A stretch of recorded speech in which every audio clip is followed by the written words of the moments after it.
What's up everybody, Landon with Late Model Restoration. Today this video will cover my overview and install on Team Z Motorsports street suspension kit designed for the 2005 to 2014 S197 Mustangs.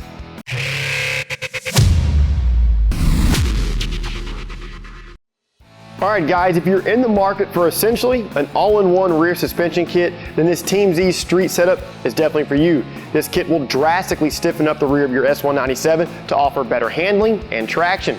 The kit itself includes an adjustable Panhard bar, adjustable rear control arms, and a tubular upper control arm with the bracket, which allows drastic improvements over the factory components. The Panhard bar is going to be powder coated in a popular hammer tone finish to offer years of durability. Features poly bushings, 4130 chromoly steel construction, and since it's double adjustable, adjustments can be made on the car. The included lower control arms feature the same chromoly construction and hammer tone finish. The axle side of the control arms will feature poly bushings, while the body side will incorporate a solid bushing. These control arms will rid the awful wheel hop plague these S197 cars are known for. The double adjustability further allows the suspension to be dialed in for lowered vehicles. The last piece of the system is the beefy upper control arm and bracket. Continuing with the theme, Team Z powder coats these in a hammer tone finish as well. The upper arm features chromoly and a poly bushing. It is also double adjustable to help dial in pinion angle for lowered vehicles. This is even the same upper control arm found on the S197 Cobra Jets. Team Z does include hardware, but I found it easiest just to reuse the majority of the factory bolts. You will need a lift or a jack and jack stands to complete the install. Team Z Street Kit is very user-friendly and engineered with perfect tolerances to make this kit 100% bolt-on ready. To begin the install, support the car via a lift or jack stands. Remove both rear wheels. Inside of the vehicle, release the two tabs on the rear seat and remove the rear seat from the car. Remove the upper control arm mount bolt with a 24mm socket. Moving underneath the vehicle, release the parking brake cable retainer clip and remove the cable from the eyelet on the bracket. Now pass the parking brake cable through the factory lower control arm. Repeat those steps for the other side. Support the center section with a jack or pole jack.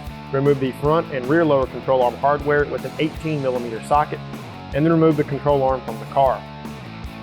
Do the same for the other side. Set the factory control arm on a table and adjust the provided Team Z lower control arm so that it is the same length. Once adjusted, use a series of crescent wrenches to tighten the jam nuts. Do the same for the other control arm. Once finished, make sure the heim joints are parallel with the tubular arm and not at an angle. Apply a thin film of polyurethane specific grease to the outside of the bushing. You can purchase the correct grease at lmr.com. Position the solid bushing on the chassis side and loosely thread the factory hardware. Then slide the control arm into the axle side mount and slide the factory bolt through the arm. Do the same for the other side and utilize the factory locking nut to loosely tighten the hardware. Remove the sway bar end link hardware with a 15mm socket and then swing the sway bar down and out of your way. Remove the two bolts securing the Panhard bar with an 18mm socket. Remove the Panhard bar from the car and set it aside. Adjust the provided Panhard bar to the same length as the factory bar. Of course, this will be center bolt hole to center bolt hole. Once correct, tighten jam nuts with a series of crescent wrenches. Apply a thin film of grease to each side of both bushings. Position the Panhard bar into place and loosely tighten the factory hardware. Remove the two 18mm bolts securing the upper control arm mount to the body of the car. Now remove the 22mm bolt securing the upper control arm to the axle bushing. Remove the factory control arm and mount from the car and set it aside. For mild-mannered street cars, utilize the lower of the two holes. Once you flip the mount over to install it in the car, this will be the upper of the two holes. Next, align the Team Z upper strut mount with the factory upper mount so that the three bolt holes are parallel with each other. Then adjust the Team Z arm so that it lines up with the factory control arm. Once adjusted, tighten the jam nuts and make sure the mount or control arm is not at an angle. Apply a thin film of grease to the outside of the upper control arm bushing. Torque the provided hardware to 120 pound-feet. Position the new control arm and mount into the car and retighten the previously removed 18mm bolt. Jack up on the front of the rear end to align the upper axle bushing with the control arm. Reuse the factory hardware and torque to 120 pound-feet. Now, preload the suspension and torque the lower control arm hardware and Panhard bar hardware to 120 pound-feet as well. Reposition the sway bar end links and retighten the hardware. Lower the jack or pole jack and get it out of your way. Finally, reposition the parking brake cables and zip tie them to the lower control arms. Give everything a solid once-over underneath the car and then reinstall the wheels.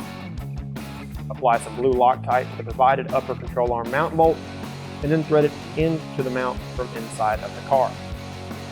Fully tighten the bolt and then reinstall the seat. Take it for a quick test drive and you're all finished. Okay guys, as far as installation goes, this one is very straightforward and should only take about 2 to 3 hours from start to finish. Other than that, be sure and torque all of the bolts to the recommended torque specs.